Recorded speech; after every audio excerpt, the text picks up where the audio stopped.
Sejarah surat. Surat sudah ada ketika manusia menemukan simbol atau tulisan ya walaupun masih dalam bentuk sederhana. Kegiatan surat menyurat di Indonesia sendiri telah dimulai jauh sebelum kedatangan bangsa Eropa, yaitu pada masa Kutai, Tarumanegara, Majapahit, Pajajaran, Sriwijaya, dan Mataram. Nah, zaman kerajaan dahulu orang-orang mengirim pesan melalui pesuruh. Kadang pesan itu bersifat rahasia sehingga si pesuruh pun tak boleh tahu apa isinya. Hal ini mencegah musuh yang kadang menggeledah isi pesuruh, maka mereka tidak akan menemukan surat itu. Cara menyampaikan pesan rahasia pada zaman kerajaan dulu adalah dengan dituliskan di kepala manusia. Selain itu, surat tentu disampaikan dengan beragam media lain seperti kulit kayu, kulit hewan, potongan bambu, daun lontar, dan sebagainya. Kemudian, kegiatan surat menyurat modern pun berkembang ketika kedatangan bangsa Eropa ke Indonesia yang dimana dipelopori oleh Belanda di abad 17-18an. Kegiatan pos makin lancar setelah pembuatan jalan raya dari Anyer sampai Panarukan sepanjang 1000 km pada tahun 1809 atas perintah Gubernur Jenderal Herman William Daendels. Hal itu tersebut menyebabkan jarak tempuh pos dari Jawa Barat ke Jawa Timur yang dimana sebelumnya memakan waktu 40 hari diperpendek menjadi 6 hari. Penggagasan perangko yang dipelopori oleh Inggris pada tahun 1840 membuka zaman baru dalam bidang pertarifan pos. Belanda yang pada saat itu menduduki Indonesia mengikuti jejak Inggris dengan membuat perangko yang bergambar Raja William III tahun 1852. Perkembangan kegiatan surat menyurat pun berkembang pesat di tanah air Indonesia, sehingga pemerintah kolonial Belanda akhirnya menyediakan banyak kantor pos di berbagai kota besar di Indonesia, serta menyediakan banyak kotak pos. Kantor pos merupakan salah satu tempat paling sibuk ketika itu. Pengertian. Kamus Besar Bahasa Indonesia, surat adalah kertas yang tertulis, secari kertas sebagai tanda atau keterangan, sesuatu yang ditulis atau tertulis. Pusat Pembinaan dan Pengembangan Bahasa Departemen Pendidikan Nasional, surat adalah sarana komunikasi yang digunakan untuk menyampaikan informasi tertulis suatu pihak kepada pihak lain. Kamus Umum Bahasa Indonesia, surat adalah yang bertuliskan atau alat yang untuk menyampaikan sesuatu maksud secara tertulis. Djoko Purwanto, surat adalah sarana komunikasi untuk menyampaikan informasi tertulis oleh suatu pihak kepada pihak lain, baik yang berkaitan dengan kegiatan bisnis maupun yang non-bisnis. Surat pribadi, salah satu bentuk surat menyurat yang ditulis seorang pribadi yang tidak berkaitan dengan kedinasan. Pada umumnya surat pribadi bersifat tidak resmi dan berisi masalah pribadi. Surat niaga atau dagang. Surat niaga atau dagang yaitu surat yang berisi masalah perniagaan atau perdagangan. Surat dagang dibuat oleh suatu perusahaan yang ditunjukkan kepada semua pihak. Contoh surat niaga atau surat dagang diantaranya adalah surat permintaan penawaran, surat penawaran jasa, surat pesanan, surat tagihan, surat permohonan lelang, dan periklanan. Surat dinas atau resmi, sarana komunikasi tertulis untuk menyampaikan informasi seseorang, organisasi, instansi maupun swasta kepada lain. Fungsi surat dinas ialah menyampaikan permohonan, pemberitahuan, pemikiran, alat bukti tertulis, dan alat pengingat. Surat lamaran pekerjaan merupakan jenis surat yang dibuat dan dikirimkan oleh seseorang yang ingin bekerja di kantor, perusahaan, atau instansi tertentu yang dituju. Surat sosial, surat yang dibuat oleh seseorang atau perusahaan untuk mempererat suatu hubungan. Hubungan yang dimaksud dapat berupa kerjasama atau hubungan kekeluargaan. Tempat dan tanggal pembuatan surat. Tempat dan tanggal surat lamaran bisa kamu tulis di bagian pojok kanan atas. Contohnya seperti Tangerang Selatan, 14 Oktober 2020. Perhatikan ya. Nama tempat dan bulan selalu diawali dengan huruf kapital. Penulisan antara tempat dan tanggal surat juga dipisahkan oleh tanda koma. Yang kedua, alamat perusahaan yang dituju.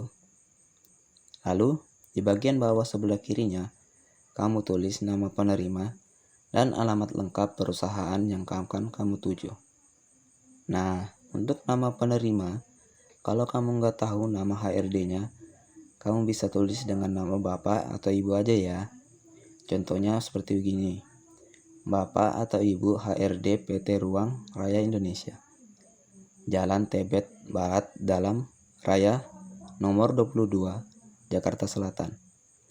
Kamu harus tahu nih, jika surat ini ditujukan ke subjek tertentu, maka kamu bisa gunakan yang terhormat.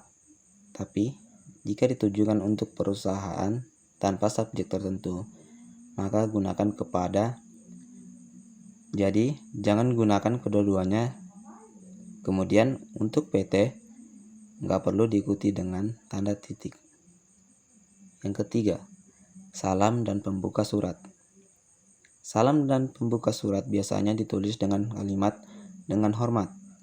Sementara itu, pembuka surat bisa kamu isi dengan kata pengantar. Umumnya, kamu bisa jelaskan dari mana kamu mendapat informasi terkait lowongan pekerjaan tersebut dan posisi yang kamu pilih. Contohnya, dengan hormat, berdasarkan info lowongan pekerjaan yang disebarkan melalui situs Jobstreet, saya bermaksud mengajukan lamaran pekerjaan di perusahaan yang Bapak atau Ibu pimpin untuk menempati posisi public relation. Isi surat. Kemudian di bagian isi surat, kamu bisa isi dengan data diri, tuliskan nama lengkapmu, tempat dan tanggal lahir, alamat, nomor telepon, email, serta pendidikan terakhir di bagian ini.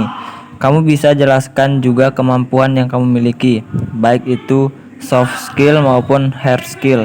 Nah, jika kamu punya pengalaman magang, PKL atau lainnya, bisa juga kamu tulis. Namun kalau kamu belum punya pengalaman, kamu bisa tulis pengalaman organisasi yang pernah kamu ikuti di sekolah maupun kuliah. Yang kelima yaitu lampiran atau syarat lamaran. Di bagian lampiran atau syarat lamaran, kamu bisa tulis dokumen-dokumen apa saja yang kamu lampirkan sebagai pendukung atau persyaratan pelamar. Biasanya dokumen-dokumen ini berupa daftar riwayat hidup, fotokopi ijazah, pas foto, dan portofolio. Bahkan kalau kamu pernah mengikuti lomba, seminar, atau pelatihan yang mendapatkan sertifikat, kamu bisa lampirkan fotokopi sertifikatnya juga. Itu bisa menjadi nilai plus loh buat kamu. Contoh penulisannya biasanya seperti ini. Sebagai bahan pertimbangan berikut saya lampirkan. Yang pertama yaitu pas foto, kedua fotokopi KTP, yang ketiga daftar riwayat hidup, yang keempat fotokopi ijazah terakhir, yang kelima fotokopi transkrip nilai, yang keenam sertifikat keikutsertaan organisasi. Yang keenam yaitu penutup surat. Di bagian penutup surat, kamu bisa jelaskan bahwa kamu memiliki harapan yang besar agar diterima di perusahaan tersebut. Jangan lupa juga kamu mengucapkan terima kasih ya. Contohnya, demikian surat lamaran pekerjaan ini saya buat. Saya harap Bapak atau Ibu dapat mempertimbangkannya dan memberi kesempatan agar saya dapat menjalankan potensi saya lebih rinci di tahapan berikutnya. Atas perhatian Bapak Ibu, saya ucapkan terima kasih.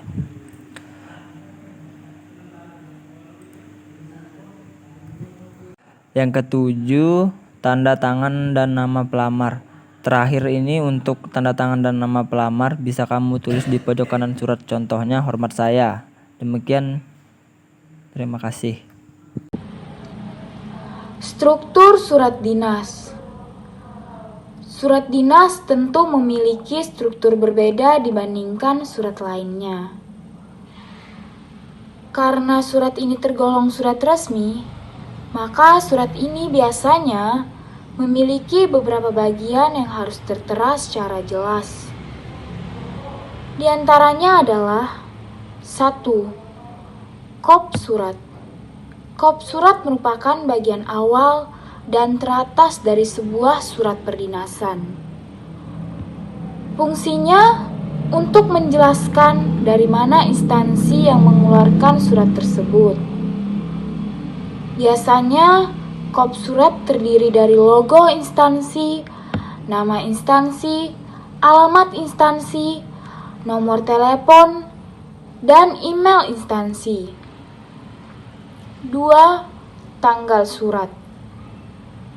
Saat membuat suatu surat dinas, jangan lupa untuk selalu mencantumkan tanggal. Dengan adanya tanggal surat, akan memudahkan kita untuk mengingat kapan waktu surat ini dikeluarkan. 3. Nomor surat. Nomor surat dalam sebuah surat dinas adalah hal wajib bagi sebuah instansi yang mengeluarkan surat dinas. Adanya nomor surat akan memudahkan bagian administrasi dalam menyusun pengarsipan surat. 4. Perihal. Pada bagian perihal, surat dinas menjelaskan secara singkat maksud dan tujuan dikeluarkan surat dinas tersebut. 5. Alamat dalam surat perdinasan ini ada baiknya dicantumkan dalam penerima. Informasi alamat penerima ini akan berguna untuk orang yang mengirimkan surat dan menjadikan surat dinas lebih resmi. 6. Lampiran. Lampiran dalam surat dinas berisi tentang berkas atau informasi tambahan yang perlu disampaikan. Biasanya, adanya lampiran ini menjadi alat kelengkapan dalam surat dinas yang tidak termuat dalam surat utama. 7. Salam pembuka.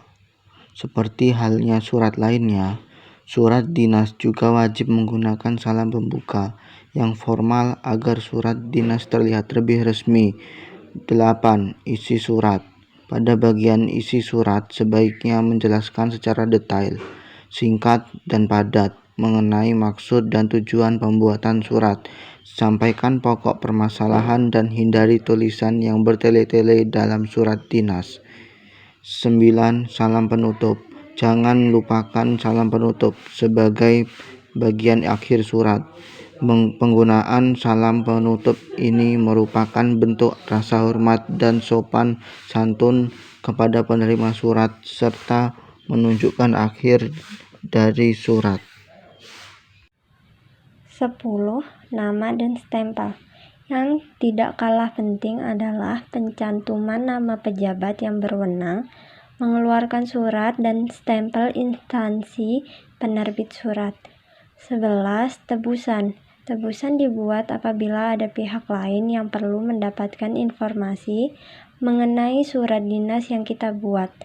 Adapun langkah-langkah membuat surat dinas adalah: Ada pula langkah-langkah membuat surat dinas ialah: yang pertama, tuliskan kop surat dan pastikan kop tersebut telah sesuai. Seperti yang telah dijelaskan di bagian struktur surat dinas, hal pertama yang perlu diperhatikan ialah kop surat tersebut. Isi kop surat mulai dari nama surat, nama instansi, logo instansi, dan tanggal dikeluarkan surat dinas tersebut telah sesuai. Yang kedua, tuliskan perihal dan surat ini ditujukan untuk siapa. Di bagian setelah kop surat isi perihal surat dinas tersebut dikeluarkan. Misalnya, undangan atau pemberitahuan resmi dan ditulis untuk siapa surat ini ditujukan, misal untuk seluruh karyawan beserta alamat. Yang terakhir ialah tuliskan isi dari surat dinas. Setelah itu, tuliskan dengan menggunakan bahasa yang resmi terkait isi dari surat dinas tersebut. Misalnya, surat berupa undangan, kamu tuliskan undangan apa, kapan acara tersebut digelar, dan di mana lokasinya. Jangan lupa di bagian akhir ditambahkan dengan kalimat penutup, bisa berupa ucapan terima kasih.